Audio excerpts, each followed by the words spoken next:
few years ago, I decided to build my own Alfa Romeo 1972 GTV.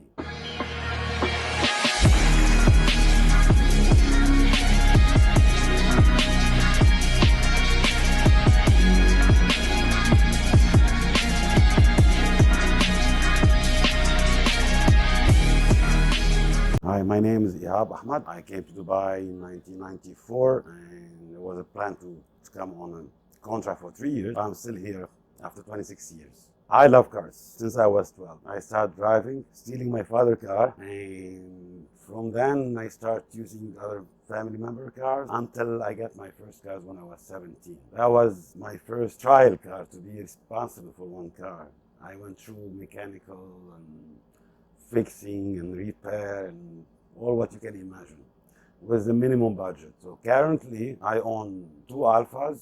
I'm an Alfisti by heart, and it's a passion started long time ago, even when I was 12. When I saw the first Alfa Romeo Hearts with the 4 headlights, I was 12 years old. I was in a visit to a family member. I fell in love with the shape of the Alfa Romeo Heart. In 1997, I was in Milan for a business trip, and I saw an advertisement for an Alfa Romeo 156. So I came directly to find out who's Asian, and I went to Gergash Motors that time, and I asked about the car. Apparently they were just in the process to get some info for the 156. I said, okay guys, I'm interested in this car. Whenever the car is going to be announced or any info, this is my contact, and I'm willing to come and to go further.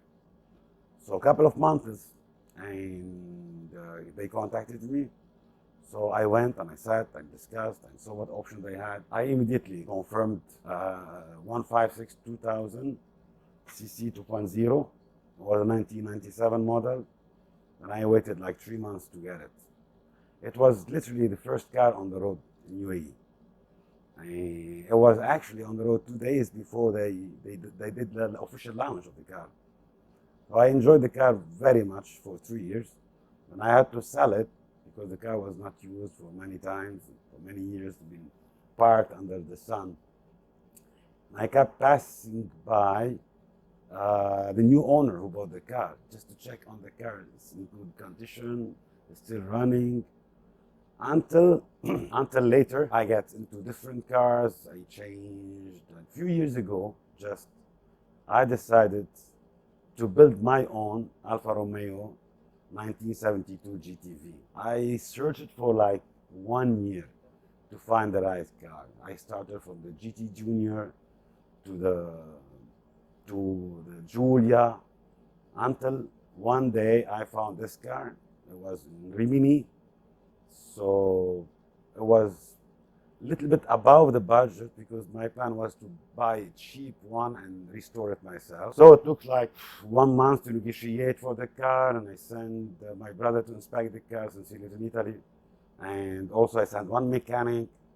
So finally we bought the car, and I kept it there for 3 months to do some maintenance, some initial repair, just to get the car registered in UAE. And I waited for the car to be shipped and sent here. That was like end of 2015, beginning of 2016 when the car arrived to Dubai. I registered the car, took it for a spin, and I said, well, this is going to be forever. And 2 months later, I decided to start the project. I stripped the car completely. To bare metal, to bolt and nut, nothing left in the car.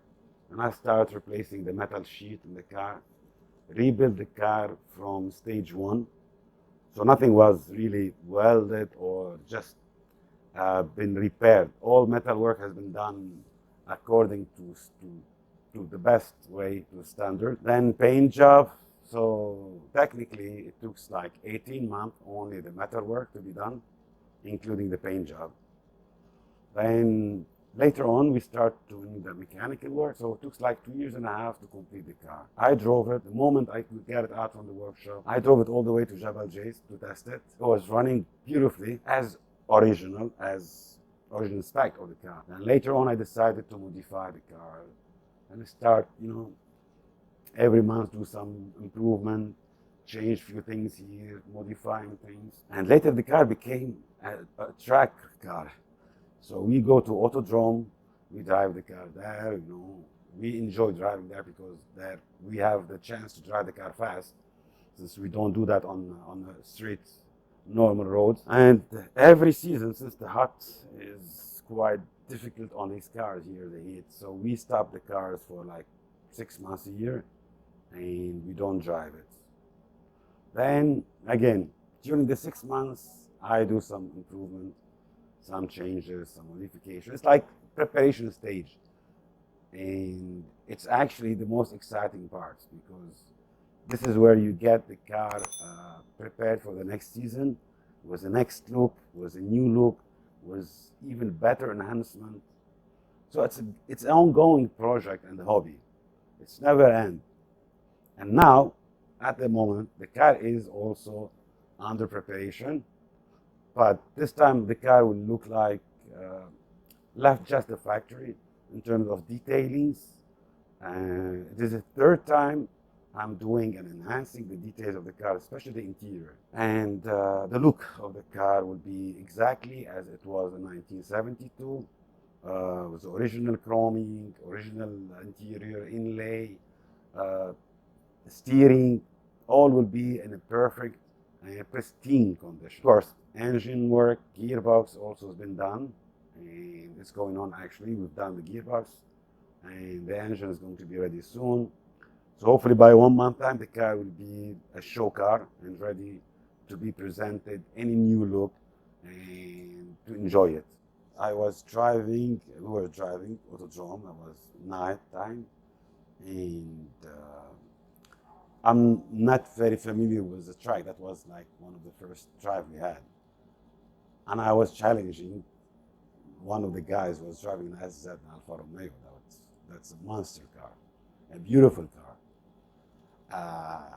I cannot take this car. I cannot overtake this car, that's for sure. I was only able to come as close as I can at one of the corners, and because my car is so nimble on the corner, so light, I took him over on the curve, and it was like just for a few seconds, and he passed me away with his Busso engine, V6 engine. But the feeling that you got, it's amazing, you know, how this car, how much can really do on a track. Definitely not electrical cars. No, I never imagined driving car without sound. That's first of all. Second, I mean, I don't know. I mean, people love that things, but it's not less damage to the environment, in my opinion. I mean, it is something that they promote it as it is, but it's not. So I don't really believe in electrical cars.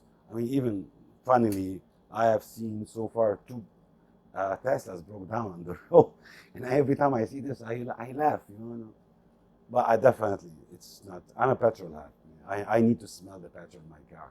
It's like a compliment when somebody tells me that your car smells petrol, and the sound, of course, you know. Manual gear. I mean, to me, car it has to be manual gear also. It's not just automatic. Regardless how automatic cars are nice, but nothing like the feel you are shifting, feeling the difference on the gear when you change it up and down. Look, my message to the young generation, okay, who has never been into the passion of a classic car, it's not only about calling it passion car. These cars, when they were built, they were ahead of its time. And this car has been, you know, gone through so many years. And today, I mean, you cannot believe how many passionate people, young and old generation, love these cars. I mean, when we talk about Giulia, GTV, GT Veloce, this is a car that, I mean, that period, every Italian guy has dreamt to have one. A dream come true later, yes, maybe, but for the young generation, they have to really go through the history. They have to really see, drive, feel these cars, because it's a soul. It's not only that something that you buy from the showroom as a new, that everybody has. You know, we are having things that not everyone can do.